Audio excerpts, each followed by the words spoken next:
My question to you is, if you had more free time, what would you do? Wow, thank you, Mark, for the great question. Fellow Toastmasters and most welcome guests, the question that I was asked is, if I had more free time, what would I do? Now, I had a very interesting learning about free time. Can't remember exactly who said it or what podcast or what book it was, but the analogy was this. If you have, say, a glass jar like this and you fill it with sand, then, or fill it with rocks, for example, then you can still pour in more sand into the rocks and the sand will go in and fill the gaps. And then you can even put in some water.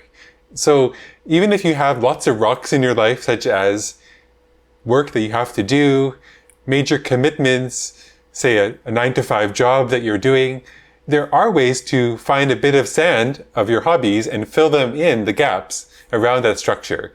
And often, if you do have a regular schedule, something you have to do every day, that can provide a good structure or framework to include all these other activities in your life that you want to do.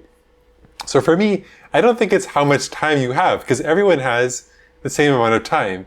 It's more about, do you find those little moments of time and make use of it for something creative that you want to do? Or do you just use it to veg out and sit on the couch eating snacks and watching Netflix, which of course is a very good use of time as well.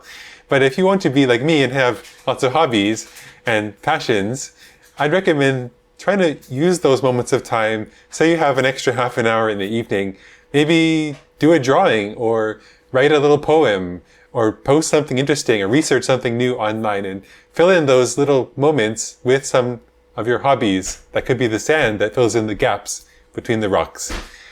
I hope you all take this idea to heart and see how you can make use of those little moments in your life to make yourself happier by following your passions and doing something you want to do. Thanks, Mark. Thank you, Geoff. I love the line filling in the gaps in the rocks. Wonderful line.